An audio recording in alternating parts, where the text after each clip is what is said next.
Mental institutions are not so different from prisons. Both use confinement and captivity to reform those admitted, and both are home to outliers, whose control over their own lives is confiscated once they are admitted. But a psychiatric institution should not be comparable to a place for criminals. Those with disabilities should not be looked down upon or treated as less human because of their disability. Sadly, though, psychiatric institutions are run in a way that detaches the patients from the staff. Doctors often treat their patients as inferior because of the stigma associated with their disorder. But the truth is, these doctors can't even distinguish between those with mental disorders and those without. In 1973, psychologist David Rosenhan published a study on distinguishing the sane from the insane.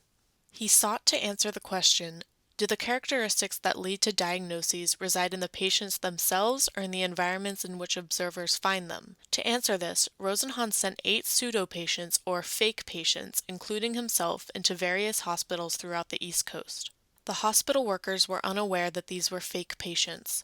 Each patient entered the institution complaining about hearing voices, but as soon as they were admitted, they stopped hearing voices and acted completely normal. Despite the discontinuance of all symptoms, the hospital kept the patients for an average of 19 days and released them with a diagnosis of schizophrenia in remission. This diagnosis of in remission shows the hospital's idea that if a patient is not sane, he will never be sane. Rosenhan also reported on the conditions within the institution. He claimed that powerlessness was evident everywhere.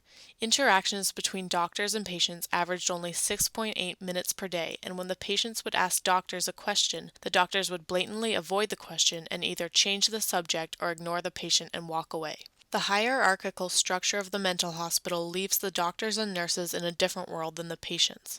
Rosenhan furthered his study by proving that, although doctors see themselves as above their insane patients, determining the sane from the insane is a nearly impossible task. He told a hospital he would be sending in some fake patients of the new 193 patients they were soon to get. It was the hospital's job to distinguish which of the patients were the pseudo-patients. The staff distinguished 19 as pseudo-patients when, in fact, Rosenhan hadn't sent in any.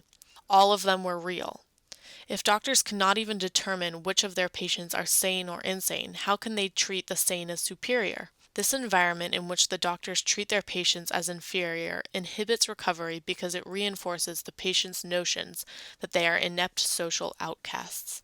Treating patients as social outcasts makes it even more difficult for these people to return to the real world. Institutional syndrome is a disorder characterized by deficits in social or life skills, which develop after a person has spent a long period of time living in mental hospitals, prisons, or other remote institutions. The lack of responsibility patients have in institutions, combined with the dehumanizing nature of the hospital, makes it difficult for patients to live independently after discharge. Furthermore, the environment of the mental institution may actually make patients more mentally ill. Howard Becker's labeling theory claims that when a person is labeled as deviant, it causes that person to engage in more deviant behavior. Like so, individuals who are labeled as mentally ill suffer from stigmatization and alienation, which can lead the individual to become more mentally ill than they previously were.